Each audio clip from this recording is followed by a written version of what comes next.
Like I've previously said, most of these cases, because it's a concealed crime, most of the time the information we get is from a partner who would tell us that the girlfriend was pregnant and suddenly the pregnancy is not there. And then from there, the police would then engage on an investigation. Most of it circumstantial evidence, interrogating or interviewing family members. And the nature of this crime is highly concealed. And we only react when we get information, either where a fetus was dumped, or from intimate partners or family members, or whatever information we get from members of the public, then we will pursue an investigation in that regard. We will then also get some medical reports and follow up circumstantial evidence. So it's very difficult to explain why it was high in 2020 and why it was low. It just depends on the information or the reports that we are getting from members of the public and so forth. Major General Nainda further explained that, due to the complexity of the crime, the police is challenged with investigations and successful prosecution.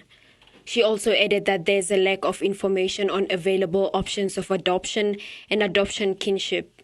Sometimes you might, for example, find that a dead fetus is found in one location, but it does not necessarily mean that the crime was committed in that location. So it makes it very difficult for us to link the crime scene to the suspect and all other relevant issues. Concealment of birth is difficult to identify a suspect, as one would need a DNA sample for the fetus as well as that of the offender, so that we can then make up a case. And the lack thereof leads to inquest, meaning that we will just gather what we get, information or evidence, and then submit it to the Prosecutor General to make a decision. But to have successful investigations, it becomes very difficult because we just rely on circumstantial evidence, and from sometimes even most of the evidence might end up being hearsay evidence. Major General Nainda further noted the law enforcement's neutrality on the matter, suggesting the provision of foster care, adoption and child support information before a decision on the matter is taken. Out of our experience, policing experiences over the years, we are suggesting the following. For example, that the increased scope to decide on whether or not to have an abortion, as well as amendments to any laws that will maybe come out as a result of this exercise, should be coupled with the following issues.